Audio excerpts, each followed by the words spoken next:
constater que soit le budget là, on voit par rapport au réalisé, par rapport au budget. Là, la question qu'on se pose, soit le recrutement prévu par rapport à la période pour cumuler les charges n'est pas encore réalisé. C'est ça qui nous fait un semblant d'économie, mais en fait, c'est pas une économie parce qu'on n'a pas atteint, on n'a pas réalisé l'objectif qu'on s'est dit de recruter dans nos collaborateurs sur cette période. Par le fait qu'il y a un problème de surpoids du travail qui peut amener certaines directions opérationnelles ou plus de la production du commercial à engager les heures supplémentaires aux collaborateurs pour les faire travailler en extra. Et ça va générer plus que nous.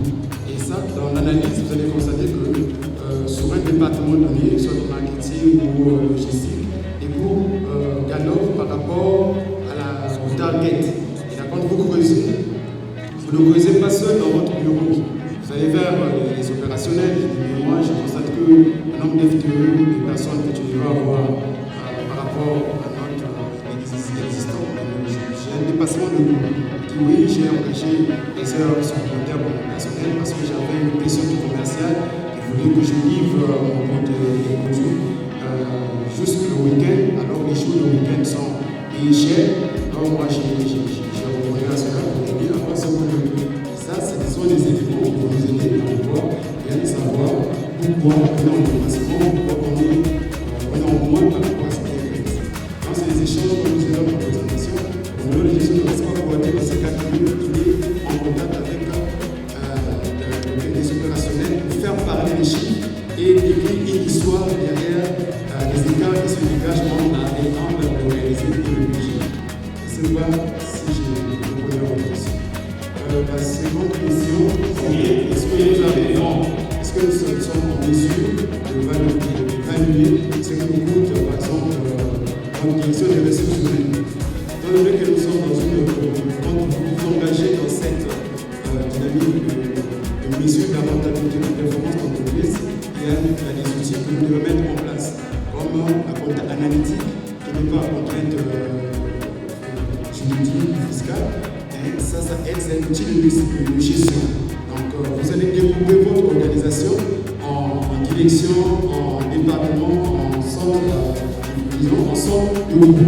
Et chaque fois que vous avez des dépenses au quotidien, le comptable, excepté l'aspect comptable général qui doit gérer, il a l'aspect analytique qui doit se poser la question, cette dépense, dans quel département je dois la donner? Est-ce que c'est le RH? Est-ce que c'est la finance? Donc, celui-ci, la facture, il engage sa signature et le compte de commande certifie que c'est la finance ou c'est le RH. Et à la fin, quand vous faites votre rapport, vous avez une répartition analytique des coûts réalisés. Et là, vous êtes en mesure de dire que les RH vont compter sur moi, tant par rapport au budget, et je vois la tendance, ça galope ou ça descend, je maintiens leur cas. Merci. Et c'est toujours lié à la réglementation de change et aussi à toutes les innovations qui sont apportées dans cette nouvelle réglementation de change. Comme vous savez, dans chaque métier, il y a des experts métiers. Hier, le traitement des transferts de fonds a été dédié aux banques parce que c'est ce que nous savons faire. Avant les banques, vous avez certains organismes créés par l'État comme le GIOT qui a été mis en place. Il y a aussi d'autres organismes publics qui permettent par exemple de délivrer tous les documents comme les déclarations d'importation et tout ce que vous savez qui rentre dans le cadre de ce traitement des transferts de fonds. Donc chacun avait son rôle à jouer et les documents qu'il fallait fournir étaient précisés. Aujourd'hui, la Banque centrale, c'est vrai que utilise la réglementation de change pour pouvoir réaliser la politique monétaire instaurée par les États de la CEMAC, oui, mais la Banque centrale, au départ, n'est pas expérimentée pour pouvoir traiter au quotidien les transferts de fonds. Aujourd'hui, malheureusement, qu'est-ce qui se passe dans les différentes étapes du traitement d'un transfert de fonds? La banque commerciale aujourd'hui joue un peu le rôle de passeur, si vous voulez. C'est-à-dire qu'aujourd'hui, nous n'avons plus la main libre pouvoir traiter ces transferts-là. D'abord, nous n'avons plus les devises qu'il faut parce que toutes les devises que nous recevons sont systématiquement transférées à la Banque centrale pour qu'elle en fasse une gestion globale. C'est elle qui décide à qui il faut donner, à quelle banque il faut donner un quota de temps. Donc c'est elle aussi qui décide aujourd'hui. Est-ce qu'un transfert d'une entreprise lambda est conforme à la nouvelle législation, à la nouvelle réglementation? Hier, il fallait faire une déclaration, il fallait mettre une DI, il fallait mettre la facture, il fallait mettre un bon de commande. Aujourd'hui, on vous dit il faudrait que le numéro de votre facture soit celle qui est également inscrite sur le GUIOT. D'expérience et de tout ce qui s'est passé aujourd'hui, je vais prendre un transfert de la société X.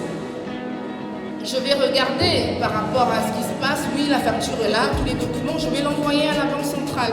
C'est la Banque centrale qui, après avoir analysé, va me dire oui, ton transfert est conforme, ok, tu peux traiter. Et c'est elle qui va mettre à disposition les devises nécessaires pour me permettre à moi, banque, de pouvoir effectuer ce transfert-là. Ce qui fait que même elle n'est pas prête aujourd'hui parce qu'elle n'a pas forcément le personnel approprié pour pouvoir. Il y a eu beaucoup de retours, un transfert aujourd'hui, ça peut passer un mois. Simplement parce que, je vais donner un exemple bête, le client a fait son dossier à base d'une facture définitive. Mais à l'époque, quand elle avait peut-être introduit son dossier là-bas pour avoir sa DI, elle avait peut-être à l'époque juste un bon de commande. Donc le numéro qui figurait sur son bon de commande n'est pas forcément celui de sa facture définitive, qui ne sera pas porté sur le GUIOT, mais la Banque centrale va rejeter parce qu'elle va voir juste la facture, puisque c'est l'information que le client a. Lui, il est bien conforme parce qu'il a mis tous les documents, mais dans la lecture, on n'est pas allé. Aujourd'hui, la banque devra dire au client, écoutez, monsieur le client, mettez votre facture définitive, mais mettez également votre bon de commande ou même votre facture pro forma si vos démarches ont été faites à partir de tel ou tel autre document. Ça crée des retards, ça crée des problèmes d'analyse. Et aujourd'hui aussi, dans les dispositions prises par la Banque centrale, elle nous dit un transfert ne doit pas dater de plus de 15 jours entre la date de signature par l'entreprise et l'exécution du transfert. Ce n'est même pas l'exécution et, si vous voulez, l'appréciation ou l'aval de la Banque centrale. C'est-à-dire que si déjà au niveau de l'entreprise, vous avez engagé, vous avez établi votre ordre de transfert en disant on est lundi 1er août. Vous avez gardé votre transfert déjà dans votre institution parce que ça doit être signé par le directeur financier, par le directeur général.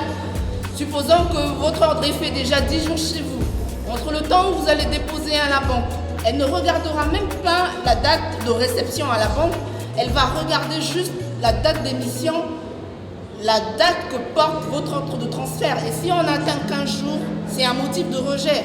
C'est-à-dire que moi, banquier, qu'est-ce que je vais faire? Aujourd'hui, je vais vous renvoyer votre ordre de transfert. Allez refaire l'ordre de transfert pour actualiser la date.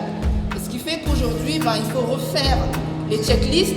Il faudrait que les entreprises soient informées de toutes ces nouvelles dispositions. Et je pense aussi que de jour en jour, il y a des problèmes de lecture des documents de ces ordres-là. Elle a aujourd'hui sorti certains formulaires qui n'existaient pas à l'époque. Vous avez des formulaires de déclaration et de domiciliation qui ont été mis à disposition des entreprises pour pouvoir désormais les remplir, doivent être signés par la banque et par l'entreprise. Si vous n'avez pas ces documents dans votre dossier, motif de rejet également. Il faut apporter au-delà de tous les documents administratifs qui sont demandés, toutes ces nouvelles, tous ces nouveaux documents qui se sont ajoutés pour pouvoir avoir un ordre conforme. Et c'est après validation de la Banque centrale que moi, banque, je peux exécuter. Donc c'est ce qui fait que oui, c'est un peu compliqué, mais je pense qu'avec le temps, autant les entreprises que nous allons nous adapter à cette nouvelle façon de faire. Les droits de résidence fiscale sont soumis à la retenue à la source de 10%.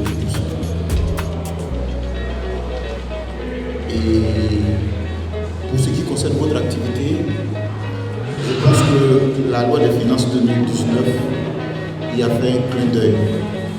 Vous êtes partenaire d'un opérateur de télécommunications, vous êtes dans la distribution des produits de ce partenaire et vous travaillez avec des revendeurs. Ces revendeurs sont rémunérés par des commissions. Lors du paiement de ces commissions, vous devez retenir 10% que vous devez reverser au à la fin du mois qui suit celui pour lequel la retenue a été effectuée. Et également, chaque trimestre, vous devez pouvoir déposer un relevé important de la liste de ce dernier. Voilà. L'Académie et Top Tax sont disposés à œuvrer pour votre bien-être fiscal. Merci. Je vais donc faire appel à M. Raphaël qui va donc nous présenter les mots pour le lancement et annoncer la prochaine activité.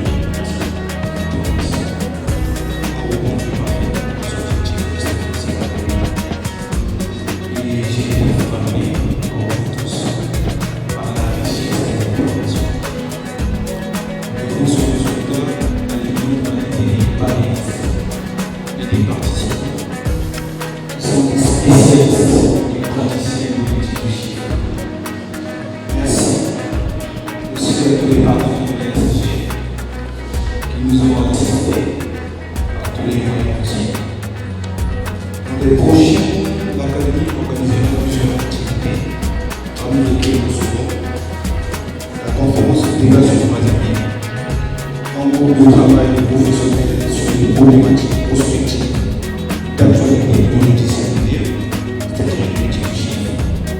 Nous aurons un cahier de l'Académie, des séminaires, conférences, formations thématiques.